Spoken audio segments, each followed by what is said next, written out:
Wala. Okay. Sige, total, nandito mga tiyahin mo. Ikaw, saan yung picture mo dyan? Wala po, sir. Wala, hindi naman siya dito nakatira kasi. Bago lang po ako dito. Bago ka lang. Mga lang days. Hindi, mga 3 months na po. 3 months. Okay. Saan ba siya nag-high school? Saan ka ba nag-high school? Doon po sa Saan? Davao. Tabang. Anong pangalan ng eskwela? Daniel R. Aguinaldo. National na po ngayon yun. High school. Nung umalis ka, naging national na siya. Opo. Nung nandun ka, wala pa. Wala pa po. Alam mo na. Alam mo na. Buti, umalis ka. Kundi, hanggang ngayon, high school pa lang yun. Jose, Po! alam mo ba si Alan sa bahay niya, may litrato rin siya. Talaga? Meron din? Nanggagapang. Hindi gumagapang? Bata pa. At dahil nandun sila sa tindahan ni Alim Puring, eto na, may regalo rin sa iyo, ang Pure Gold! Yan ang mga groceries natin sa Pure Gold. Extra ang tipid, extra ang savings. Kaya siguradong panalo ka dyan sa savings. Ayan, Pinter, mga groceries at merong 2 sakong bigas. At ito pa ang 5,000 mula sa Pure Gold. Marami pong salamat sa Pure Gold at saka sa inyo po. Alam mo ba kung saan pinakamalapit na Pure Gold? Diyan po sa likod po. Ito?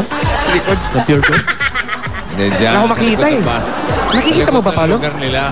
Saan Doon sa may multi. Multi. Sa may Ninoy Aquino Avenue, di ba? Sa Ninoy Aquino, malapit. Pure Gold, Paranaque. Malapit na po. Diyan. Alam mo yun? Opo. O yan. Punta ka na ron? Doon mo Ganda ron, magkakaroon, di ba? Opo.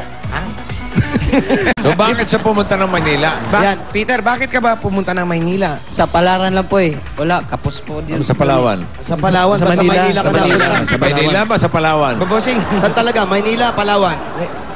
Maynila po. At sabi mo sa Palawan. Kaya, ano lang po ako kasi sir eh, kay patay na pong papa ko, kaya naghanap lang po ako ng trabaho dito. Ano yan? Decision mo yan o decision ng magulang mo na umuwi na Maynila? Decision ko rin po. Kasi, para lang po matulungan ko yung mga kapatid ko. Ilan ba kayong magkakapatid? 4 po. Naiwan sila doon sa Davao.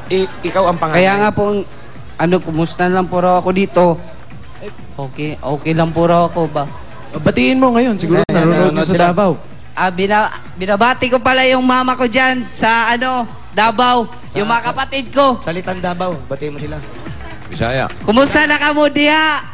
Nalakaw din sa TV, artista na. Artista agad! Sa TV na lang siya, artista na siya. Ano pelikula mo ngayon? Kamusta na kamo? Dikya! Mga igagaw. Oh, may kagaw pa. May kasama daw sa mga kagaw. Ikaw talaga. Tayo yun. Kami na, artista ka na, kagaw pa kami. Hindi, nakakatuwa to. 21 years old. Opo.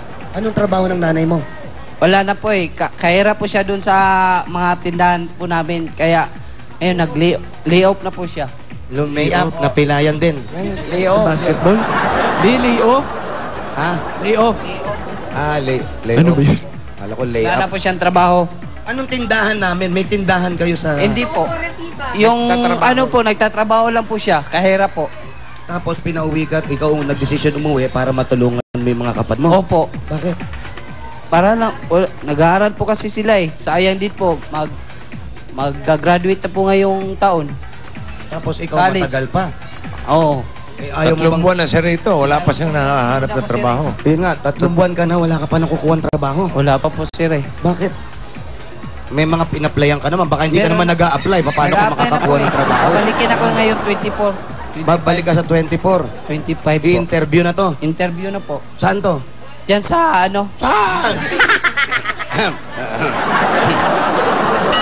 Ano bang klaseng artista to? Pipiyakin?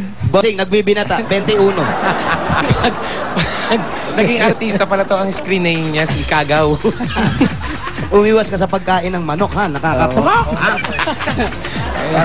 Okay, so nag-apply ka ngayon. Opo. Tapos anong sabi sa'yo sa in-applyan mo? Babalik po ako sa 24, 25 raw po para sa interview.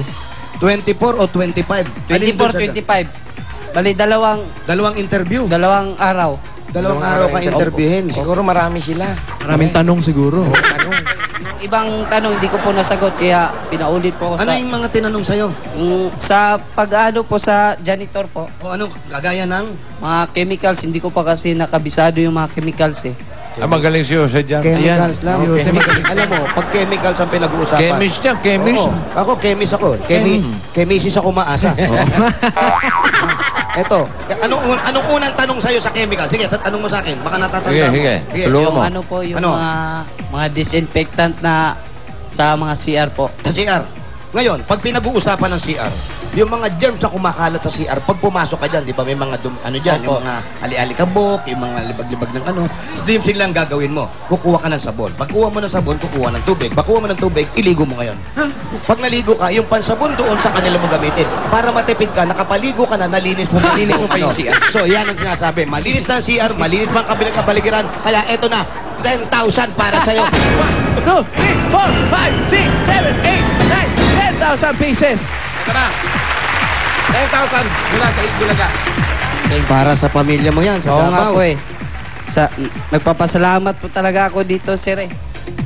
Malaking tulong na po to. At tingin mo, ano sasabihin ng mga kapatid mo, tsaka ni nanay mo? Wala. Parang wala. Wala lang. Wala pa lang sasabihin. Kukunin ko na ulit. Huwag mong kunin. Wala naman. Parang Saya na po ngayon sila, sir. masaya. Nasabi mo sa kanila. Saya, dali. Nana ko'y padala sa inyo, amang! Nana ko'y kwarta. Ayan, makakapag-apply ka na ng trabaho yan. Artista na, may kwarta pa. Oo. Kung artista ka na, may kwalta ka pa to. Yes. Ha? Sila tiyahin mo. Mabuti naman tinanggap ka nila rito hanggat wala kang trabaho. Kaya nga din po, nagpapasalamat din po ako sa kanila eh. Kahit sobrang kulit ko. Makulit ka? Hindi niya parang di alta. Makulit ba to, tita? Makulit ba to? Ha? Minsan pasaway. Paano pasaway? Yung pag-utusan, minsan susunod pero matagal. Yan ang iwasan mo. Yan masasabi namin sa'yo. Nandito ka sa Maynila. Dito, ingatan mo yung mga makikilala mo. Baka mamaya may barkada ka na hindi ka masyadong sanay dito, di ba? Oo nga po, yun yung pong iniwasan ko eh. Siya nga po nag-ano sa akin, nagsasabi nga, umiwas raw ako sa mga tambay dyan. Kasi ang pakay mo rito, kaya ka nagpunta rito para tulungan ng magulang mo. Ngayon, kung tatambay ka at walang mangyayari, delikado yun, ha? Wala akong mapapala dun sa mga tambay. Saka dapat makisama siya mabuti sa mga... Ayan, makisama ka doon sa mga Tsahin, tao. tsuhin niya. Di ba? Sila yung kumukup sa'yo rito, dapat suklian mo ng maganda yan, ha? Thank you.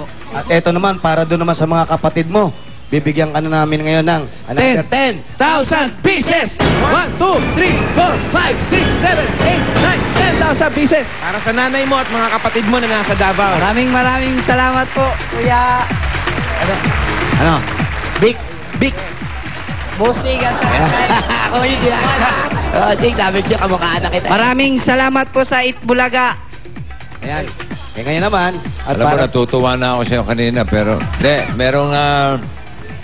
merong pinaparating si Anjo kay Peter. may pinaparating si Anjo sa'yo, ha? Pakinggan mo, ha? Peter, Busing. di ba may interview ka sa 24, 25? Opo. Pag hindi mo pa rin nasagot yung mga tungkol sa mga disinfectant, ibig sabihin, wala ka na. Wala na po. Wala na. Pasensya na po raw kung ano. Oo. Sabi niya, wala na raw silang magagawa sa akin. Pag hindi ko po nasagot yung mga ano po, Busing. Wala ka na magagawa sa'yo. Si Anjo, may magagawa para sa'yo. Okay, papasok ka raw ng janitor doon sa isa sa mga eskwelahan ni Anjo sa sukat. Peter, alam mo ba yung Datamax doon? Hindi pa po. Alam mo Ano? ba sa tapat ng Olivares yun? Sa sukat lang. Opo, nadadaanan ko po yun, sir. O, 3 buwan na ikaw naghahanap ng trabaho bilang janitor, di ba? Opo. Akalain mo nga 3 buwan